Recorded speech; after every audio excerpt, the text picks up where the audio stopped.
দেখবেন যে তাদের প্রস্তাবের সঙ্গে আপনার ওই রাজনৈতিক দলগুলোর বা ব্যক্তিদের প্রস্তাব অনেকটাই আপনার একই রকম আসছে।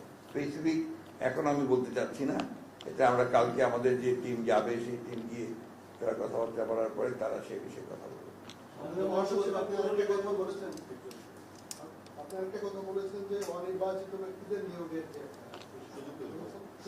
প্রস্তাব যে সমস্ত কমিশনগুলো প্রস্তাব করা হয়েছে এবং ন্যাশনাল কনস্টিটিউশনাল কাউন্সিল নামে এনসিসি নামে একটা ফ্রেমের প্রস্তাব করা হয়েছে, সেটার গঠন প্রক্রিয়া এবং কার্য পরিধি যেগুলো বর্ণনা করা হয়েছে তাতে সমস্ত স্তরে স্তরে দেখা যায় অনির্বাচিত বিভিন্ন ব্যক্তিরা এই সমস্ত কর্মকাণ্ড পরিচালনা করবেন এবং সাংবিধানিকভাবে তাদেরকে ক্ষমতায়ন করার প্রস্তাব করা হয়েছে।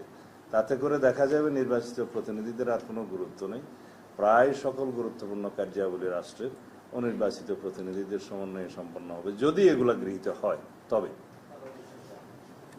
কেন রাখবেন না, সবকিছুর উপর আস্থা আছে। নির্বাচনের ব্যাপারে এর আগেও আপনার সেনাবাহিনী সহযোগিতা করেছে, এখনো করবে, সেটাই তো স্বাভাবিক।